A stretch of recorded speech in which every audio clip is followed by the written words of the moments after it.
Welcome to Cat and Jess Talk the Best, where we're going to be talking about IMDb's top 250 movies from April 12th, 2018. My name is Kat. And I'm Jess. And today we are talking about number 228, Touch of Evil, which is a crime drama film noir from 1958. This has an 8.1 on 89,135 votes. Spoiler-free synopsis.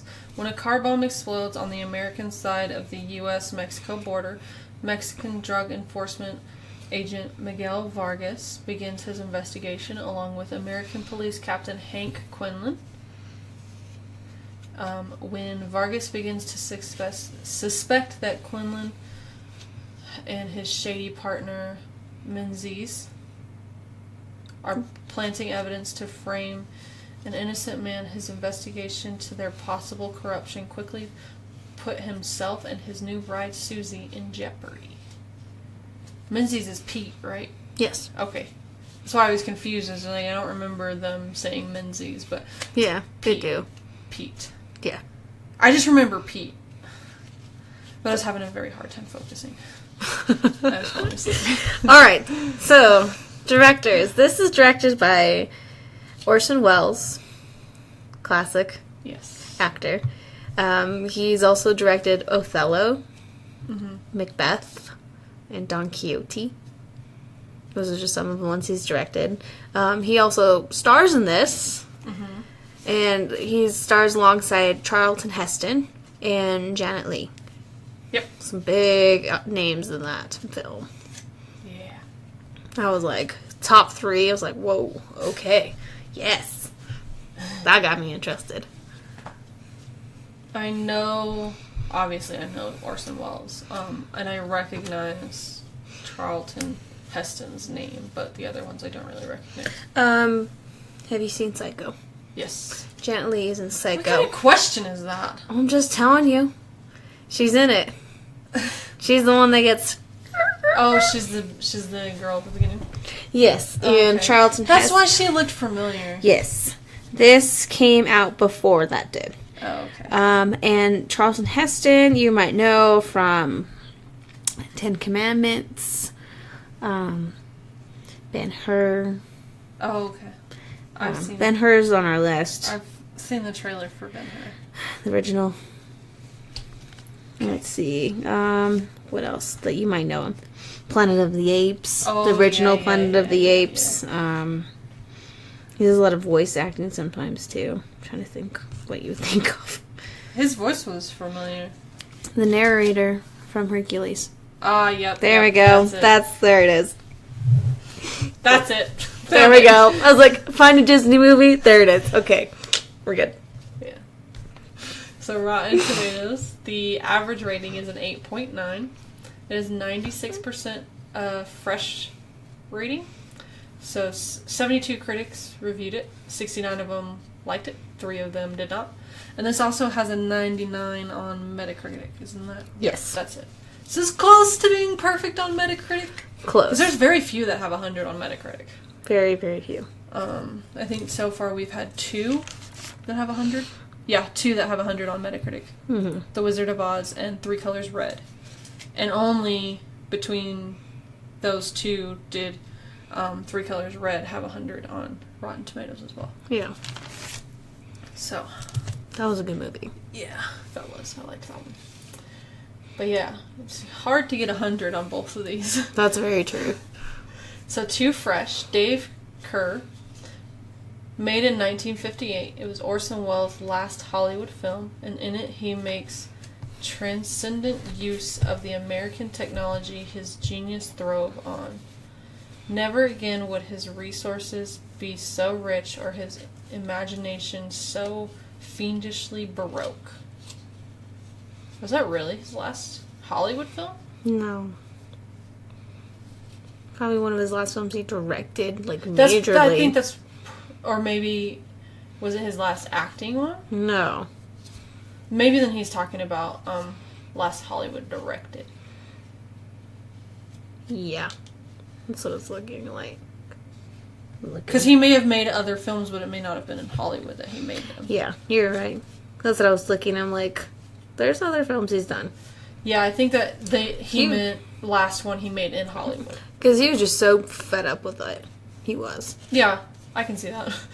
I was like, he acted. I remember him in the Muppet movie in the 1970s. Yeah, that's right. So I think that's what he means. Okay.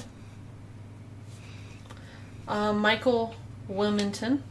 Having the touch of evil envisioned by our most creative filmmaker is a wondrous gift no movie lover should miss. Yeah. I can see that. You have to at least watch this once. Yeah. I definitely agree that you do need to watch it and that he did a really good job with it. Yeah. Yeah. Agreed. Too rotten. Variety staff. It doesn't give a specific name. It just says Variety. So I guess they all agreed upon this. Okay. Touch of Evil smacks of brilliance, but ultimately flounders in it. I can kind of see that. It depends on what... Because if they watch the version that we watched instead of the other one, because there's 2 versions of this. Yes. So it depends on which one they watched. But I can kind of see that, because there was times when I was, like, trying really hard to focus, because they were taking a long time to get to the point. I was falling asleep. I was trying really hard not to, but... You were under a blanket. That didn't help either. It's so cold in here! Stanley Kaufman. It's a flurry of pressure cooker baroque, an extreme example of exhibitionist hijinks in which Welles could sometimes indulge, apparently intensified here because he wasn't doing what he really wanted to be doing. He must have watched the other version of what we watched. Yeah, I was like, what?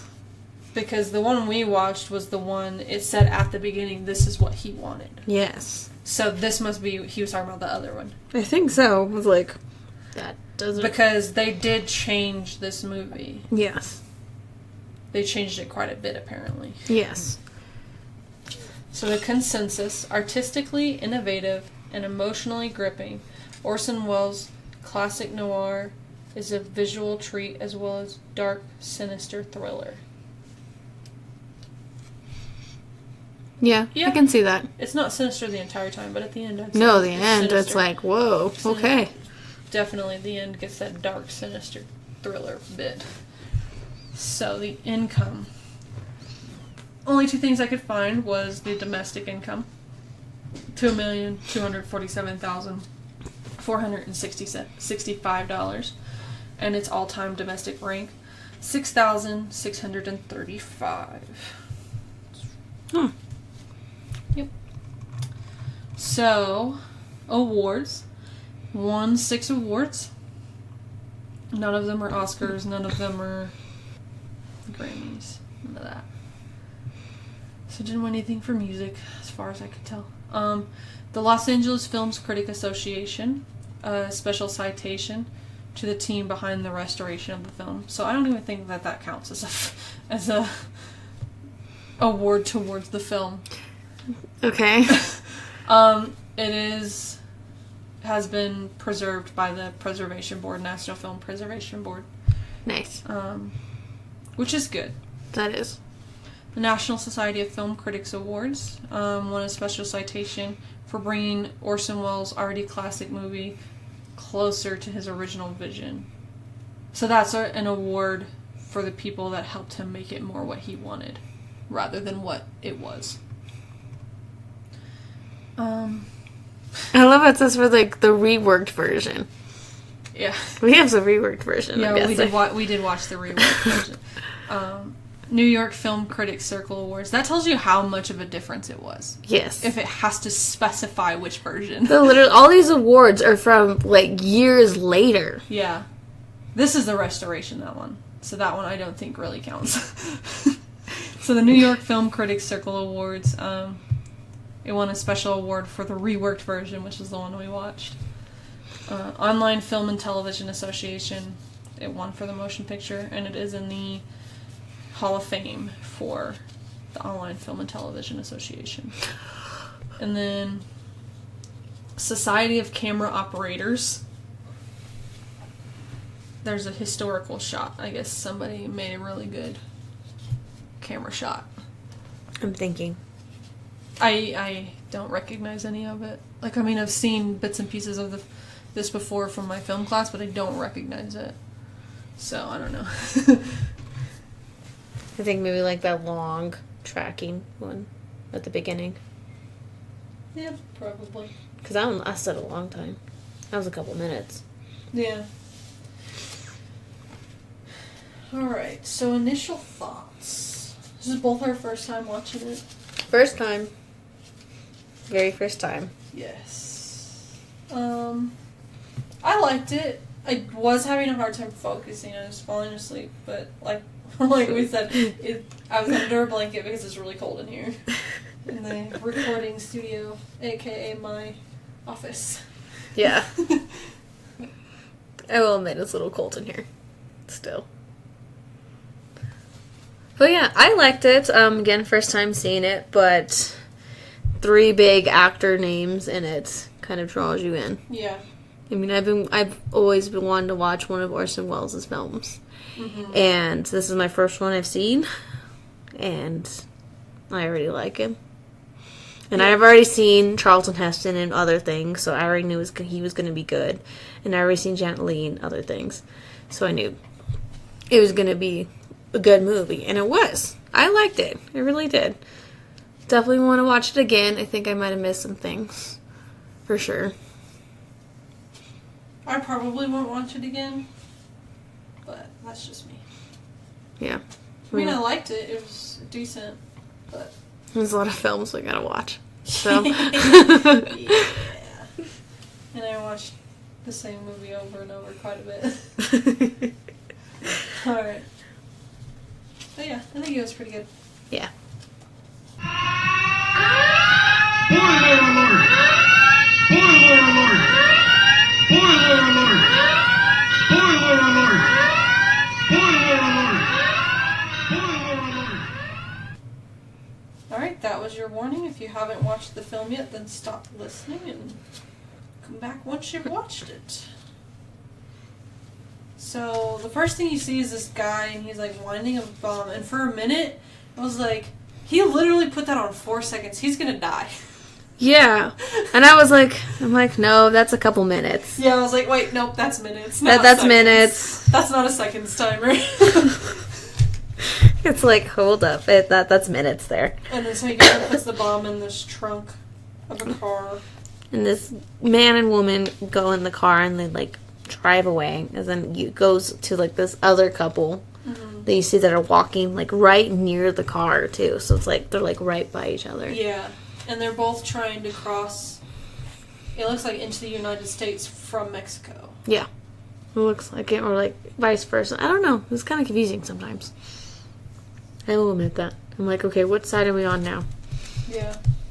I think they were going into the United States because they kept asking the people if they were American. Oh, okay. Yeah, that makes sense. But that's what it looked like to me. Yeah, so they're trying to get through. The woman in the car, she's just like, I keep hearing this ticking noise. And Yeah. they don't believe her. And then they drive away a little bit, and boom! Yep, car blows up. Car blew up. And, then the guy that was walking with his wife next to the car, he is an investigator, so he helps and stops to investigate. But he has her go kind of stand over to the side because he doesn't really want her involved. Yeah. And so she's standing over the side, and this boy comes up to her. Like, I guess he's like a teenager.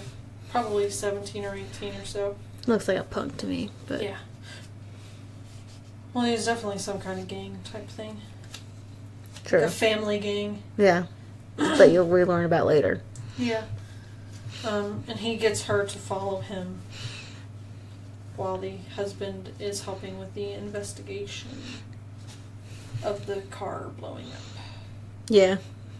They're, like, asking for, like the lieutenant or something like that. And then he comes. That's Orson Welles' character. His name's Hank Quinlan. Yep. And I was really confused by quite a bit of what was happening until closer to the end. Okay. I'm going to try to help then a little bit. I'll try. Because that's part of Orson's plan to make it a little confusing. It was a little bit confusing. Yeah, he wanted just a little bit intriguing, a little confusing. So Yeah. that was part of his plan. Because, he was a director. So she goes, like how she went follow somebody. And she meets, his name is Grande. Or Grandy. Grandy. I call him Grande because that's... I feel like it worked either way. I feel like either she was saying it wrong or it really was Grandy and it ended in a Y, not an E. Yeah. Let's go Grandy then. Call it good. So they're at this hotel and it's like pretty much like menacing in a way. That's what I wrote down. And while they're at the hotel, the cops are going to the strip club to investigate because the woman that was in the car worked at the strip club. Yes. She's blonde. Yeah. I remember that.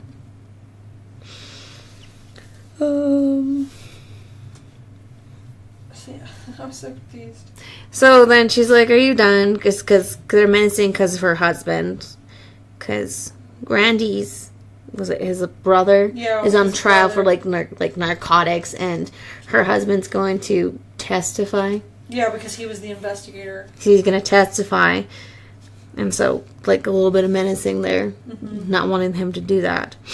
And they're like, you weren't held against your will. You weren't brought here against your will. You could have gone at any time. Yep, that's true. And so she, like, walks away, like, freaked out a little bit. And, there's this guy so he's following them to the strip club. Mike. His name's Mike. And, he follows them to the strip club, too. And, like, this other guy's following him. And he turns around and, like, he's trying to throw, like, acid at him. Yeah. That was kind of weird. I was like, okay.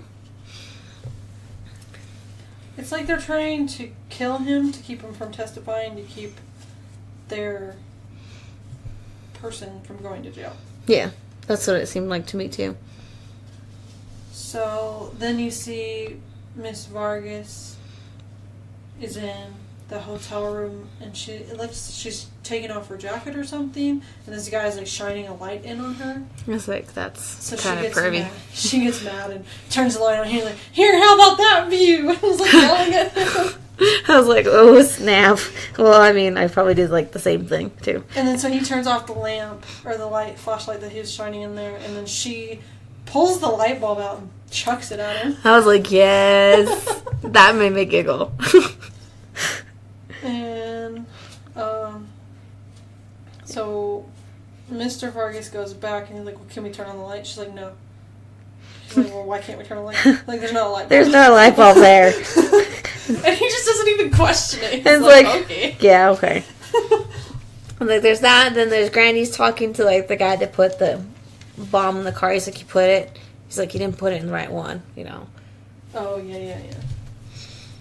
And then all the cop people go to this man's house, and they accuse him of putting the bomb in the car. Mm-hmm. And There's that, and, of Hank course... somehow frames him and puts dynamite in this box that Vargas had already looked in. That was empty before, and then it Yeah. was that. And then all of a sudden there was dynamite in it. And at one point the man does yell that he blew up the car, but he didn't really do it. Yeah, that's true. Well, this is happening also Susie, because she's trying to keep her safe, so she's in a motel, like, way outside of town. Yeah. This is weird hotel person. He's so weird. Yeah. Yeah, he was just weird. I just wrote that down. He was weird. He reminds me of, Bates Motel. There we go. I was wondering if you get the connection. He reminds me of Norman Yes. in Bates Motel. I agree. And Oh. he acts a lot like Norman Bates in Psycho does. Like, if he was actually more social. Yeah. Like how he would act if he was social. You gotta read the book when we get to Psycho, because Psycho's on the list. Oh, yeah. When I plan on reading it. Oh, you're gonna love it. It's awesome. But yeah, that's a good reminder. That's what I was thinking too. So yeah, that's what he reminds me of. Let's see. And Miss Vargas is like throwing a fit because people are being loud. Yep. in the room next to her. And the music is really loud in her room. And she keeps calling the office and talking to them, but it actually is Grandy's boys. Yeah. Like some of his guys. And she doesn't know because she's just talking to him on the phone. And they're like talking to her and trying to get her to do certain things without her actually knowing that they're suggesting it to her. Yeah. That's true. And so there's that going on, and so Mike's like, you framed this guy, so I'm going to find out, I'm going to prove that you framed him and everything. He's trying to prove that he's kind of a crooked cop. And he also gets the ADA to believe him. Yes. Or is it the ADA or is it the DA? Both, okay. I think. Because one of them gets in the car with him. I think that was the ADA, because typically the ADA is the one that is out sometimes in the field on investigation type things. The DA usually is in his office. Yeah, and so Mike's trying to get all this going. Grandy was, and Hank get together, and they're making kind of like a dirty deal. Mm-hmm. And Hank's like, I don't drink. And Grandy's getting him drunk. And he's getting drunk. Mm-hmm. Because there's a whole reason why he doesn't drink. Because, dead wife. Yeah. And then... Oh, yeah. I got this. So, the Mike's, is digging up all this dirt on trying to find these things about, Hank and everything. And, Hank's, calling Mike, a drug addict. And so is his wife. Right. And he's like, I'm going to prove it. Yeah.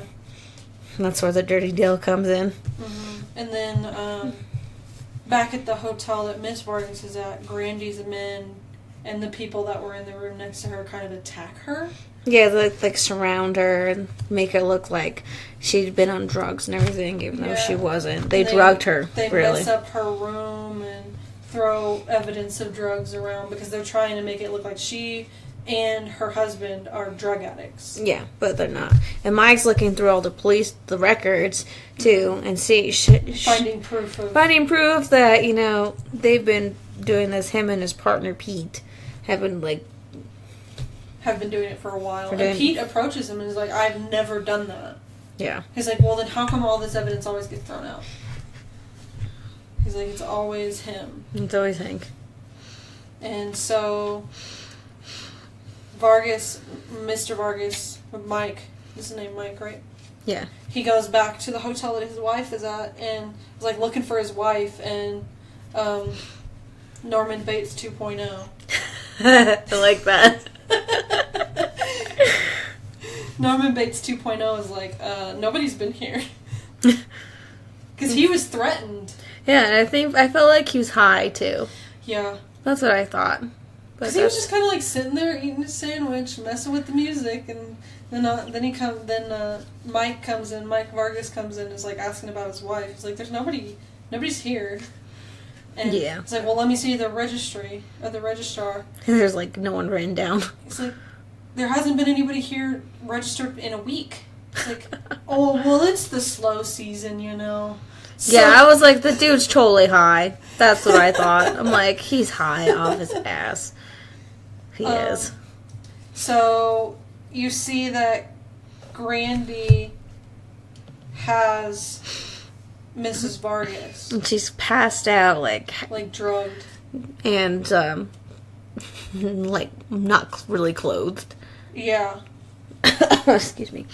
Then the Captain Hank comes in, Captain Hank Quinlan, and he's talking to Grandy, and he pulled out his gun, and to me I thought he was gonna kill her for just for the first little tiny bit of that scene, but then he started going after Grandy, and I was like, oh, okay. Because Grandy's like, well, if I get pulled in, I'm gonna have some nice stories to tell. Yeah. And so Hank's like, oh, will you? And goes after him and yeah. And then he has him call, remember? Yeah, he has him call for Pete and says that that Susie's on drugs and everything at the Ritz Hotel. That's where they're at. And then Grandy gets killed by the captain.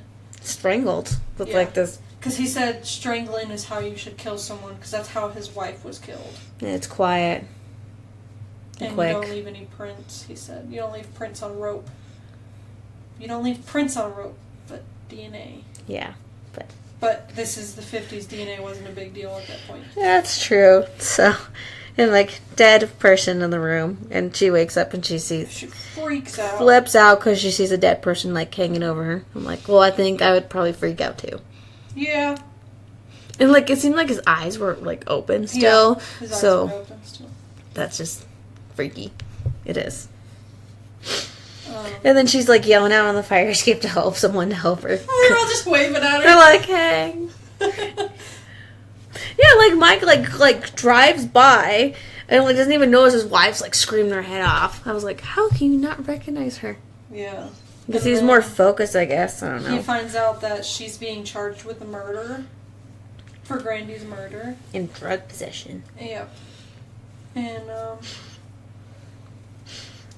then he is, like, trying to figure out a way to get her off. Like, she didn't do this. Yeah, and Pete talks to him and Yeah, shows Pete him. shows up with Hank's cane. Because Hank took a bullet for Pete when they were younger. And so his leg is messed up. So Yes. he needs a cane most of the time to walk. And Hank is still drunk. Or drunk again. He just keeps getting drunk. Yeah. That's what I feel like. It's just like a constant. But I think this was like, just kind of like 2 days. I feel like it was a short amount of time. Yeah, it wasn't very long. So I think he's still drunk. Probably. I think it's a still drunk thing. I don't think it's that he's drunk again and still drunk. It just keeps going. And it looked like she was like a gypsy. Yeah, kind of. She was a fortune teller. And I think she was a gypsy. Yeah, I can see that. Gypsies are really cool. She's an interesting lady. Yeah, she was very interesting. And Hank is over at her house. He's like, you need to give me you need to read my cards and stuff. She's like, I'm doing paperwork. Leave me alone. He's like, read the cards. He like spreads them out over the table. And she's like, I want to say the line. It says, your future is all used up. Yeah. And I'm like, is that foreshadowing? Question mark? That's what I think it was. I think it definitely was foreshadowing. I think so too. So Pete says that he's going to help Mike to show that Hank framed his wife. Hank framed Mrs. Vargas. And so he has like this, it's a very early wire. Yeah. It's really cool though. I was like, huh. He like puts the mic in his sleeve and puts his jacket back on, and then Hank has the receiver, or not Hank, Mike has the receiver. And so Pete goes to the fortune teller gypsy's house and gets Hank. And they're talking, and he's walking around. Walking around. He's trying to get Hank to admit it. And Hank hears an echo because Vargas has it turned up too much. And it's like echoing off of the water and off of the bridge. He's like, oh, I see you're wearing a wire and everything. Yeah, he's like, I know you have it. And he figures it out. And so he pulls his gun on Pete and is like threatening him. And then he shoots Pete. And then Vargas comes up. And he says that he's going to frame Vargas because it's his gun. Yeah. That he shot Pete with. That's true. And then they kind of get down to the water. And like Hank's washing his hand off because there's blood on it. He's washing off in the river. He's trying to get rid of the evidence. And it's like, oh, they'll always believe me. Yep. And then Pete is still alive. He hasn't quite died yet. And he shoots Hank.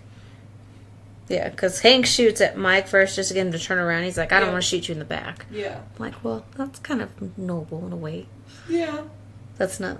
in a way, I mean... it's better than shooting someone in the back, but, I mean, it's not good to shoot someone at all, but... That's a nicer way of doing it. I mean... we all agree it's a nicer way to do it. It is a nicer way to do it. But yeah, Pete then shoots Hank. And Pete and Hank are both dead. Yeah, Hank kind of just like plops down the river and just like laying there. Yep, and so Mr. and Mrs. Vargas get away. Yeah, and it says that at the very end... that they're in Mexico. Well, and that guy that did the bomb thing earlier, he actually did do it. He confessed to it. Yeah, because he had confessed in the house, but then I think he confessed again later, like an actual confession. Yeah, he's like, so he didn't have to plan it at all. Yeah. I was like, well, there we go. Yeah. Yeah. That's that. So the music. Henry Mancini. Mancini. Yes. Very famous composer. 1924 is when he was born, and he died in 1994. He was 70 years old. It's not bad. Yeah. He was known for Breakfast at Tiffany's. Yep. The Pink Panther from the 60s, and then they also reused his music for the Pink Panther in 2006, and then the Thornbirds from 1983. I love the Thornbirds. The Thornbirds is not a movie; it's a mini-series. Yes. Love it. Good book too. And he won 4 Oscars. 2 of them were for Breakfast at Tiffany's. Yeah. And then the other 2, one was for Victor Victoria in 1982. Good one. And Days of Wine and Roses in 1962. And his first ever movie, it was uncredited, was Meet Danny Wilson in 1952. I know especially the 2 for Breakfast at Tiffany's was the score and the original song for Moon River. Yep. I absolutely love Moon River. That was specifically written for Audrey Hepburn, which I love even more. I mean, it's in just a simple 1-octave range for her. Gotcha. So it's easy, it's beautiful, it's simple. He wrote just wonderful music. Yeah. Overall. He did a really good job with this film, this music in this film. Agreed. He did. And then where it was placed was really good, and how it fit in with the story worked. I really like his Pink Panther. I think that's probably what most people know him from is Pink Panther. Like, that's just so iconic. Like, it is. It's like if you don't know what the Pink Panther theme... If you think Pink Panther and you don't think that theme, then something is wrong. Exactly. Like, that's just... He just does a wonderful job with everything that he's done. I mean, I loved his music especially. I love the Thornbirds. I forgot he did the Thornbirds. That makes so much sense because that is such a beautiful soundtrack too. I'm like, oh my god. That Thornbirds theme is very iconic too, actually. Yeah. It is. And Victor and Victoria, I mean, that's a Julie Andrews movie. I haven't seen it. It's kind of like a musical, so... You probably won't watch it. No, I liked it, but again, I'm a Julie Andrews fan also. Well, I like her. I just not big on the musicals. So comparison, I don't really think there's anything. This will go kind of in my trivia. Crime drama, really. It's loosely based off a book, Badge of Evil, by Whit Masterson, but. I couldn't find the book to get a hold of it, to read it. It's not that long, though. Oh, okay. It's kind of got, like, some of it, but it's not really based off it that much. Just loosely? Yes. Mm-hmm. So, I think that's it, then. Yeah. And then some trivia. So, it was shot mostly at night, because, like, Orson Welles wanted to avoid studio people as much as possible. Yeah, seeing as how this was his last Hollywood film. Yeah, he was just so fed up with everything. And this was Universal before it was Universal Studios. It was Universal International at this point. Yeah, he was just, like, so fed up with it. He's like, God, these stupid people. Let's see, here's another one. So, I'm holding one off till the end. This was screened at the 1958 Brussels World Fair. Which I thought was pretty cool, and it earned the top prize. And it helped influence other film directors, actually. That's cool. Let's see. So, Janet Leigh, she actually had broken her left arm before filming, and she was wearing a cast most of the time. Oh. That's why you don't really see her...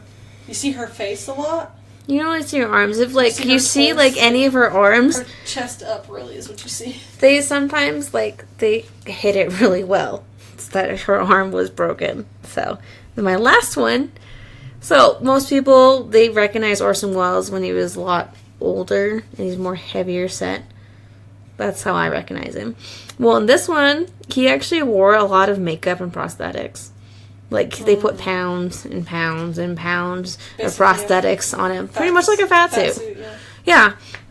And it said, this is everyone else except the U.S. because we're silly. We don't use the metric system. So, 30 kilograms of body prosthetics. A lot of chin, a lot of stomach and arms and legs. So he wore a lot of makeup. Prosthetics are heavy. They are. And it actually looks really good. Yeah, it does. It doesn't... Some part you can kind of tell, especially under his chin. You can kind of tell a little bit, but other than that, it looks really good. Yeah.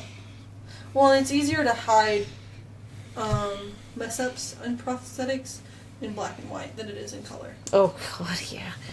Black and white can be pretty forgiving. Yes. Is that it for the trivia? Yeah, there's a lot more, but I had to narrow it down. Can't go on for 2 hours. I can't. I mean, you can look up more if you'd like to, but that's the ones I narrowed it down. Alright, so where it's been on the list before, in 2010 it was number 123. In 2012 it was number 132. In 2014, number 177. 2016, it was 217. And then as of today, when we are recording, it is number 243. So it is dropping. Oh, wow. And then previously, number 228, the 2010 list was Duck Soup, the Marx Brothers. Nice. From 1933. The 2012 list, Rosemary's Baby, from 1968. One of my favorite movies is the 2014 list, Pirates of the Caribbean, The Curse of the Black Pearl, from 2003, which I am so frustrated is not on the list. I'm sorry. When we picked it. But that's going to be one of my movies for the Disney event, so. Okay. I mean, obviously. It's one of the least Disney movies. It is Disney, though. I mean, it's based Disney. Off the ride. It is. So. 2016, Zootopia. Love which came Zootopia. out in 2016. This is a really good movie. I really love Zootopia. That one was well worth it.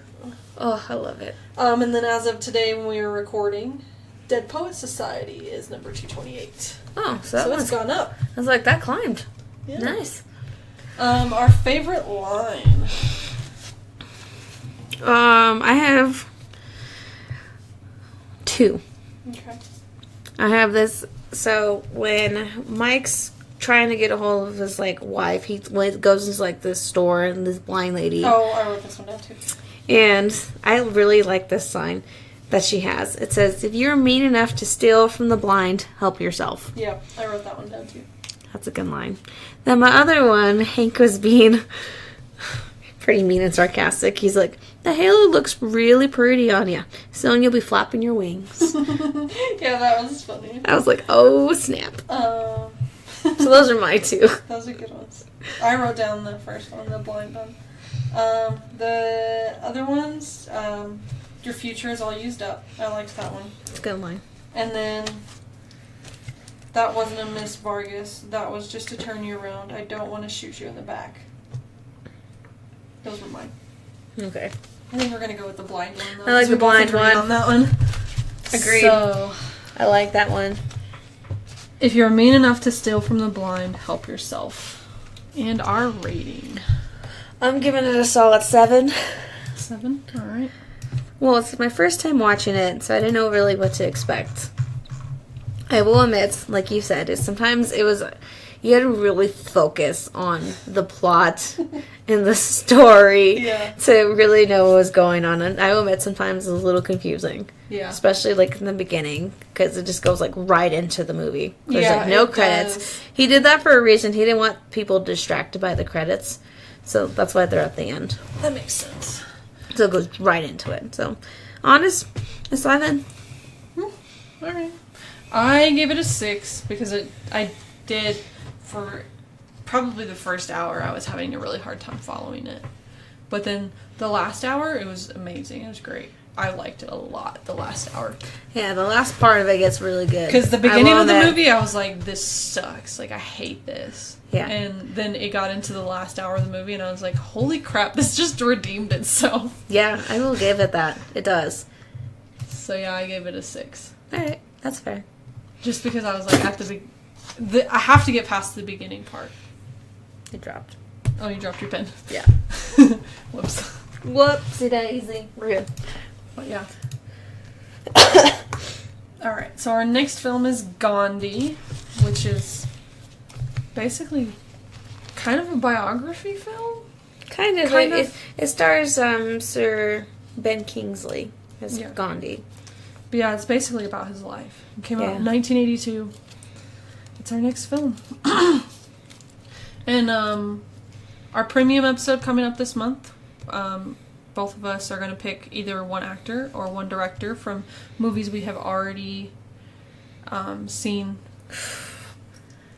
So many. Previously on the list. So anything that comes out in October will be included in this. Yeah. I think it goes up to Donnie Darko? No, Paper Moon is the last one. Just kidding.